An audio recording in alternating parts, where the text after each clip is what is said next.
Jean-Paul Belmondo est à l'affiche du film Le cerveau de Gérard Houry, diffusé ce dimanche 27 août sur W9.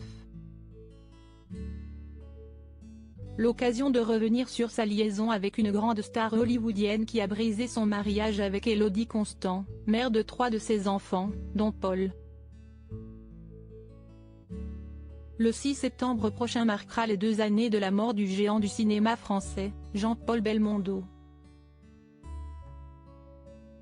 Un monstre sacré à qui la télévision ne cesse de rendre hommage, comme ce dimanche 27 août en diffusant Le cerveau sur W9. Ce décès laissera un grand vide auprès des proches et des fans de la star du voleur mais aussi dans le cœur des femmes de sa vie.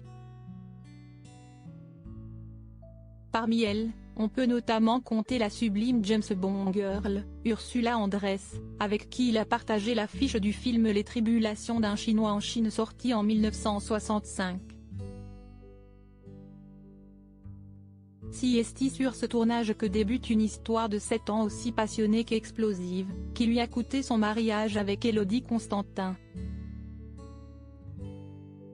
Pour cette dernière, il s'agit de la liaison de trop, avait rapporté son fils, Paul Belmondo dans les colonnes de Gala.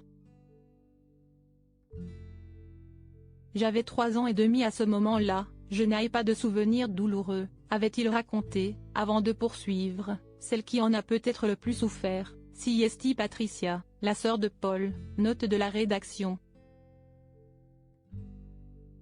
Une fois ma mère divorcée, nous sommes partis vivre en Angleterre avec elle. Quand je revenais en France voir papa, il ne m'accueillait pas en présence d'Ursula.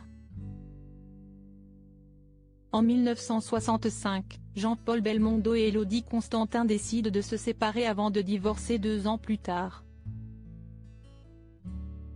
Elle deviendra la mère de 3 de mes enfants c'est à 20 ans que Jean-Paul Belmondo fait la rencontre d'Élodie Constantin.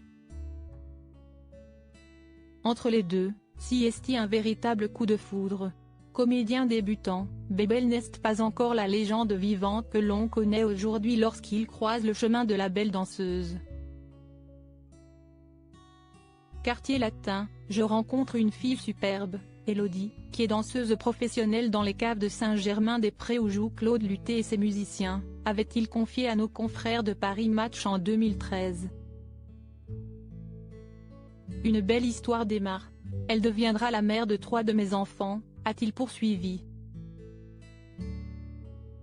C'est en 1959 qu'il passe la bague au doigt à la mère de Patricia, morte dans un incendie en 1993, Florence et Paul.